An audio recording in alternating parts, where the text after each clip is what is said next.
మనలను మనమే సంతోషపరచుకొనక బలహీనుల భరించుటకు వత్తులమై ఉన్నాము అంటున్నాడు. భక్తులమై ఉన్నాము అనేసి చెప్తా ఉన్నాడు. అంటే నాకు బలం ఉంది కదా, నేను ఏమైనా చేయొచ్చు అనేసి మనం అనుకుంటే కాదు, కానీ మనము బలహీనులైన వారికి కూడా మనం ఎలా ఉన్నామంటే బలపరిచే వారిగా ఉన్నాము అంటున్నాడు. అంటే మనం కొన్నిసార్లు కీడుగా కనిపించే విషయాలు మనలో ఉంటాయి. కొన్ని విషయాలు మనకి ఎలాంటివి కనబడతాయంటే మనం కిల్లి వేసుకుంటాం. మనం కిల్లి వేసుకున్నామండి, మిఠాయి కిల్లి అంటాం, అది వేసుకున్నాం.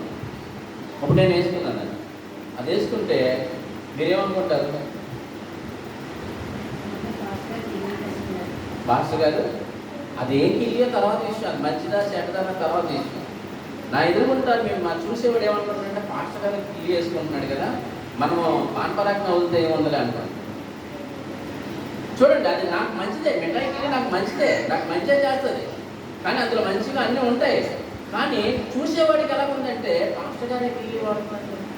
ఇప్పుడు నేను పాన్పరాకి వేసుకుంటే ఏముంది, లేదు నేను ఒక్క వేసుకున్నాను అనుకోండి, ఒక్క కూడా వేసుకున్నాను అనుకోండి, ఆ ఒక్క పొడి ఆడు చూసాడు అనుకోండి, వేసుకుంటాను నేను గంజాయి తాగితే ఏముంది. అంటే మన వల్ల అవతల వాళ్ళు ఎలాగా డిపెండ్, అంటే వాళ్ళు ఎలాగ మారుతున్నారు, వాళ్ళు ఎలా చేంజ్ అవుతున్నారు అన్న విషయాల గురించి మనం ఇక్కడ ఆలోచించవలసిన పరిస్థితి ఉంది. నువ్వు పెట్టే అభ్యంతరం వల్ల అవతల వాళ్ళు ఎలాగా రియాక్ట్ అవుతున్నారు అన్న విషయాల గురించి చెప్తున్నాడు. చూడండి, ఎఫెసీయులకు రాసిన పత్రిక 6వ అధ్యాయం 4వ వచనాన్ని కూడా ఒకసారి చూద్దాం. ఎఫెసీయులకు రాసిన పత్రిక